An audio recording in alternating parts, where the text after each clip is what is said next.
Worked as, well, went to college for design, apparel design at University of Delaware. Woo! Go Blue Hens. I did a study abroad in France, Paris, France, and then also I went to Barcelona, Spain.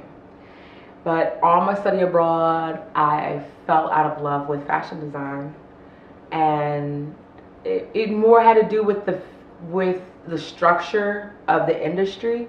We got to see the nitty-gritty background as much as a student could see. As interns working for fashion shows and then working in millinery houses, we got to see a lot.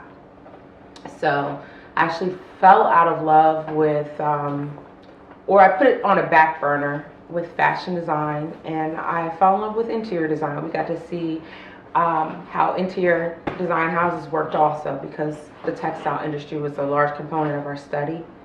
And I turned my eyes towards that, and that's what I did for about almost 8 years after I graduated from college. And I found out there was a pretty large company here in the States that let the interior designers still do the visual merchandising work, and that was IKEA.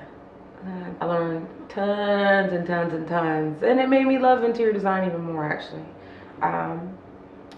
Got a promotion to what I thought was my dream job, corporate design, along with some visual merchandising still. But I was laid off, handed a severance package exactly 1 year after taking that position. It was my dream job. I was doing the things that I loved, but you know, that's how things go. And then these last 3 years actually have been my trek to finding myself. And what has come out of that is went back to grad school, got a degree in marketing, and I started digging more and more into opening my own business again, because I had, you know, you do hustling on the side. I would make stuff for people, accessories, while I was working at IKEA, because I just had this thing. I was like, well, I love textiles, but I still love fashion.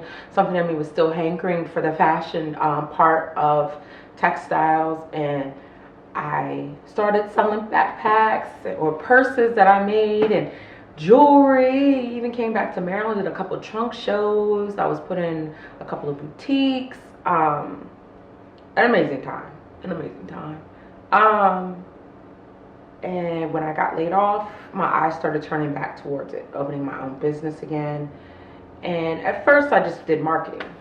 Started doing marketing for a couple nonprofits. That was going well. I was determined to have my own company, but I couldn't afford to start a company and support myself. So I moved back to the shore, refocusing, coming back to, you know, your home, and you're going through your old portfolio. Well, I was going through my old portfolio of work I had done when I was in college, that I had done for clothing, and I started taking a hard look. I said, well, why did you give up? And number one reason why I gave up is because I didn't fit the mold. The hustle today, oh God. The hustle today is, I still love interiors, so I do off the cuff, impromptu interior boards for people that are, you know, that just want to refresh their homes. I've done 2 in the last 6 months, so that was enjoyable. But I found myself having to make stuff for people, so I started making pillows or drapes, and then I found myself not finding clothes that I wanted still. And a lot of the problem was because, as you can see, I'm a girl with curves. Hey. I have to start making clothes for myself again, and why not try and make clothes for other people? So this past season, I've actually started focusing on making clothes for people, actual clothes again. With this move home, a little bit more about my background. My mother's a pastor. So a lot of my work for nonprofits has been for churches, and also found myself turning back to my spirituality. With me doing that, I've learned a greater destiny that has been placed in me. So I know that my spirituality has blossomed tenfold through this. Every morning I start probably about 5:30 every morning. I do my devotional, and then I go into my creative process. There have been days where I've tried to do the creative thing before doing like a devotion and a meditation, and I can say that the work isn't as good, because I believe like you produce what your spirit is. So like if you're in a joyous mood, you produce stuff that's joyous. I think that the spirit and the mindset that I'm in goes into the stuff that I produce. So I want people to feel happy when they're wearing the clothes or using the items that I produce for their homes. Communication.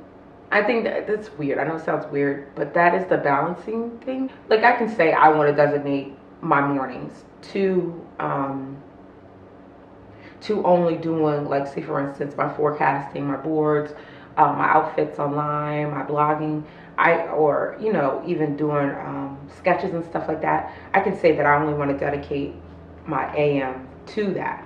But if I haven't communicated that with, like, say for instance, my partner, if I haven't communicated that with him, like it goes off the kilter. Like he'll want to call, you know what I mean? Family is very important to me. So if my mom calls or my little brother needs something, like, you know, you push certain things to the side, but you don't let those things run you over, like those external forces, because you'd be 10 years down the road and be like, oh, what happened? Because you lost focus. So you didn't communicate to everybody what your dream was. You didn't communicate to the people around you what your goal was, and they put their goals before yours. I could not, for me to start my own business and fully commit to it, I had to understand that I was going to have to cut back financially so that I could take on a day job that didn't require me to bring home work. I long for that. I do. I really do, because it does. Because it's the atmosphere that I had in college. And I long for now healthy competition. People that encourage you but push you. And it's not, look, I got it first competitive. It's, we are all going to do this together. So it's like I long for more of a collective type thing. Like, but I haven't really seen one for plus size design or for home interior. I don't see real collectives. Simulated one is Polyvore. I do a lot of fashion sets on there, and people are supportive. People are very supportive, but you don't get that feedback you would get from a real collective. So yeah. What I was afraid of then was exactly what happened. Losing my job. That's what I was afraid of. I was afraid of disappointing somebody. I was afraid of losing my job. So after my worst fear happened, that you manifested. I manifested it. I honestly could say, and I've been focusing on that. I can honestly say I manifested that. Now, as I sit back and you doing your meditations, and you what you think upon, you will become. It says it. Write the vision, make it plain. And if I'm constantly putting in my journal, I read my journals from back then, and I was journaling exactly 3 months prior to me being laid off. I'm afraid they're coming for me, and I wrote it, and it happened. But what am I afraid of now? I can honestly say, not fulfilling my goals, whatever they are for that day, because I am my own master. I'm the only one that has control of this. My number one dream that I want to see manifested, you're not supposed to put time limits on stuff, but I'm saying it's gonna happen.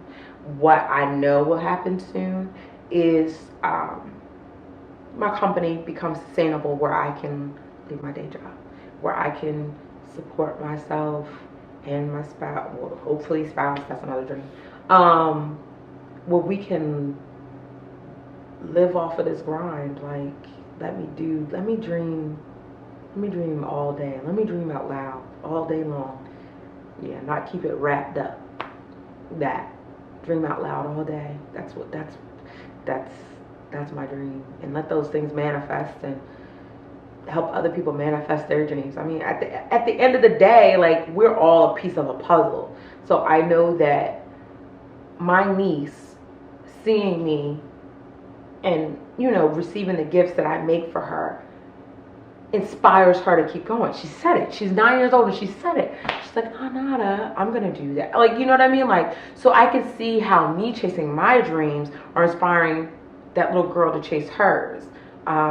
So God knows if I live this to its ultimate degree, like, who it's gonna inspire. But anyway, so I want my babies by my ankles, my babies.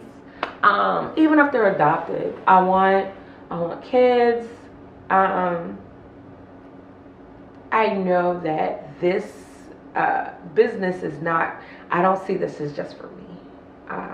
So yeah, in the next 5 to 10 years, family, prayerfully, my own family. Yeah, and then me doing this 24/7.